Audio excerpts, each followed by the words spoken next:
Students ये NCERT exercise problem 2.10 from page number 69 of structure of atom है। तो इसकी स्टेटमेंट रीड करते हैं। Electromagnetic radiation of wavelength 242 nanometer is just sufficient to ionize the sodium atom.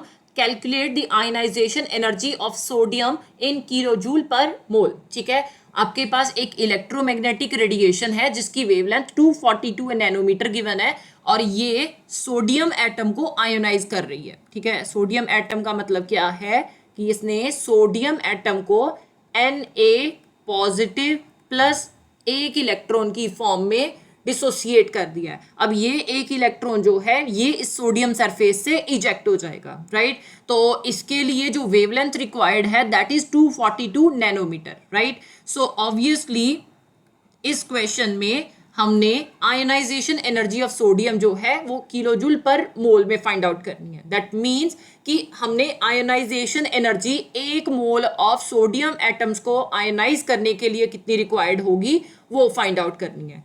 तो अगर मैं आयनाइजेशन एनर्जी की बात करूं तो डेफिनेटली एनर्जी ऑफ फोटोन जो है उसी को हम आयनाइजेशन एनर्जी कहेंगे, क्योंकि वही एनर्जी जो है हमारे पास सोडियम एटम के साथ स्ट्राइक करेगी और सोडियम एटम को आयंस की फॉर्म में कन्वर्ट करेगी, right. So you can right energy possessed by electromagnetic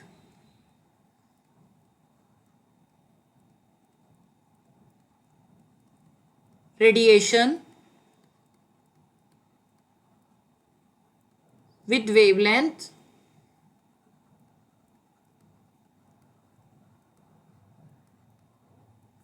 242 nanometer will be equal to the ionization energy. ठीक है, कि जो भी एनर्जी ऑफ फोटोन आएगी जिसकी वेवलेंथ 242 नैनोमीटर होगी वो आयनाइजेशन एनर्जी के इक्वल आएगी, राइट। सो अब एनर्जी ऑफ फोटोन हम कैसे फाइंड आउट कर सकते हैं? That will be E equal to H C by lambda के साथ। अब लेमडा इज वेवलेंथ, वेवलेंथ हमारे पास 242 नैनोमीटर गिवन है। सी यहाँ पे वेलोसिटी ऑफ लाइट है 3 × 10⁻⁸ मीटर पर सेकेंड।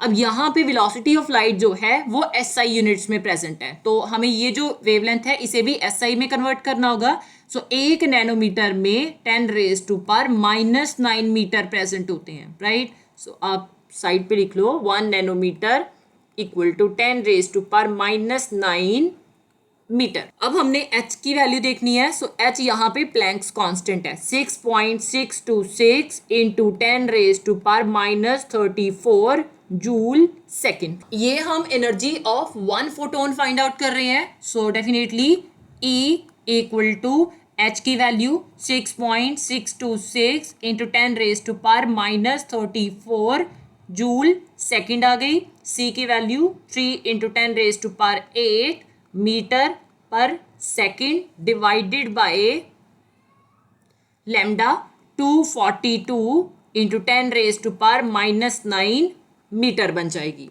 अब हम इन कैलकुलेशंस को देख लेते हैं। 6.626 into 3 the answer will be 19.878 into, अब ये पावर्स जो हैं ये इकट्ठी कर लेते हैं 10⁻⁻34 इंटू 10⁻8 10⁻�9 डिनोमिनेटर में है, जब न्यूमरेटर में लेके जाओगे तो इसका साइन चेंज हो जाएगा। So it will B 10⁻9 divided by 242 आ जाएगा, राइट। और यूनिट देख लेते हैं। मीटर के साथ मीटर कैंसिल हो गया, सेकंड के साथ सेकंड इनवर्स कैंसिल हो गया, तो यूनिट केवल जूल रह गए 19.878। ठीक है, इसे हमने बड़ी वैल्यू बनाना है ताकि 242 के साथ आप डिवाइड कर सको। तो ये जो डेसिमल है ये मैं लेफ्ट टू राइट डिस्प्लेस करूंगी।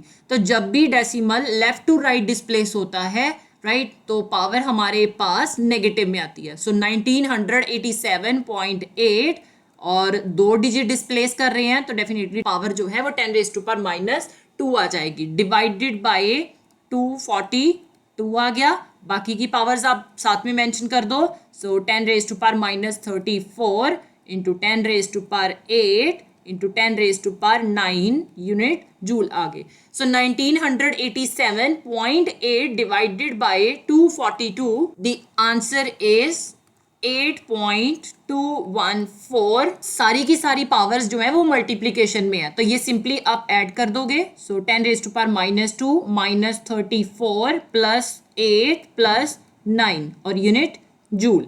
सो E equal to 8.214 into 10 raised to power minus 2 minus 34, that will be 10 raised to power minus 36 आ गया. Plus 8 plus 9, it will be plus 70. So units joule. So E equal to 8.214 into 10 raised to power minus 36 plus 17. The answer will be 10 raised to power minus 19 joule. अगर आप देखो तो आपके पास एक photon की energy आ रही है. दैट मीन्स कि ये एक फोटोन जो है सोडियम एटम पे स्ट्राइक करेगा और उसे आयंस की फॉर्म में कन्वर्ट करेगा. So you can write ionization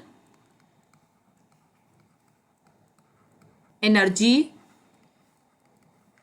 of one sodium atom equal to 8.214 into 10 raised to power minus 19 joule. अब हमने एक मोल सोडियम एटम्स को आयनाइज करने के लिए कितनी एनर्जी रिक्वायर्ड है ये फाइंड आउट करना है. सो एक मोल में कितने एटम्स प्रेजेंट होते हैं? 1 mole equal to Avogadro number of atoms 6.022 into 10 raised to power 23 atoms आएंगे. राइट. सो अब इसे भी हम उसी फॉर्म में ले आएंगे. So ionization energy of 6.022 into 10 raised to power 23 atoms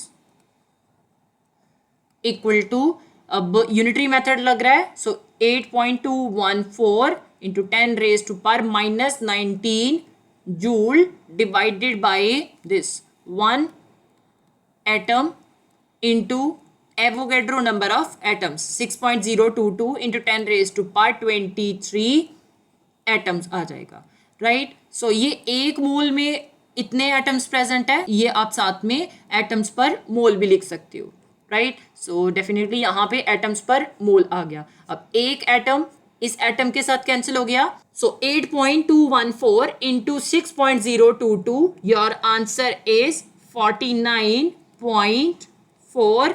अब ये पावर्स मल्टीप्लीकेशन में है तो ये सिंपली आप ऐड कर दोगे. 10 raise to power minus 19 plus 23 आ गया. यूनिट्स ये जूल पर मोल आ गए.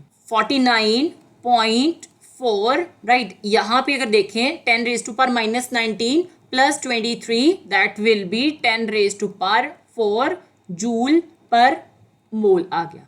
राइट. अब ये जो वैल्यू है, ठीक है, इसे हमने किलो जूल में कन्वर्ट करना है. सो डेफिनेटली अगर ये वैल्यू देखूं तो 1 किलो जूल जो है वो 10 रेज टू पावर 3 जूल के इक्वल आता है. राइट. तो इस वैल्यू को मैं इस फॉर्म में तोड़ सकती हूँ. 49.4 into 10 raise to power 1 plus 3 joule पर मोल.